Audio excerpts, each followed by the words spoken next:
We're back, boys.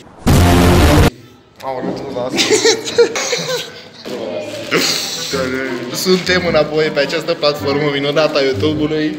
Dorim să vă urăm un an cât mai bun și cât mai frumos în ceea ce privește școala, liceul și toate acțiunile ce deprind această indemnizație autorizată de la primul. Zi-mă, mea vorbești. Nu știu ceva, suntem înapoi, mamă, gata, ne apucăm de vlog, rupem totul, spargem YouTube audiențele, la videoclipul ăsta să facem câte vizuale, câte mă, 1000, 2000? Aproape 1. Deci astăzi Ce pula mea stă pe aia? o să facem o chestie numită tipuri de liceeni. Avem și noi idei noi care Super original, nu s-a mai făcut niciodată. niciodată nu s-au mai făcut, așa că o să vă las în acompanierea acestor editori minunate. Să filmez asta.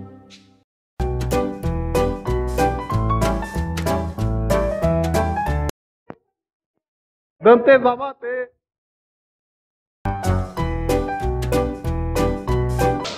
Ce-am avut tema? Bă, dă-și mie tema. Nu dau nimic. Nu dau nimic, e merită.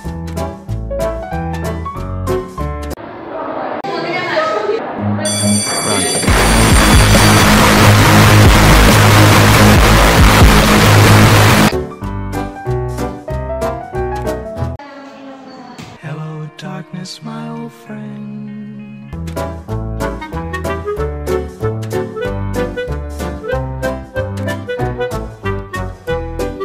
Promit să fac această școală mult mai bună. Promit să fac această școală mult mai bună.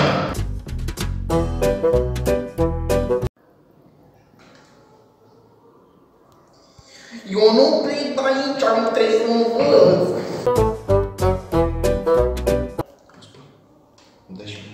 Da, mă, bă, că-ți dau, stai liniștit, ok? Da, mă, bă, că-ți dau, stai liniștit, ok?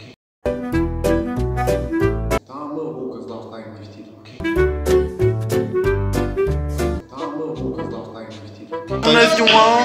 Bă, mulțumim că v-ați uitat la acest minunat videoclip, am depus foarte mult efort. Iar la 100 Asta 10 minute sau 11. la 100 de like-uri o să apară și următorul videoclip cu idei La la fel 100 de like-uri mă filmez cum mă scalpi de dans.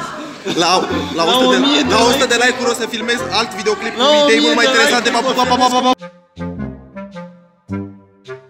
Tema mea e meritul meu. Bye.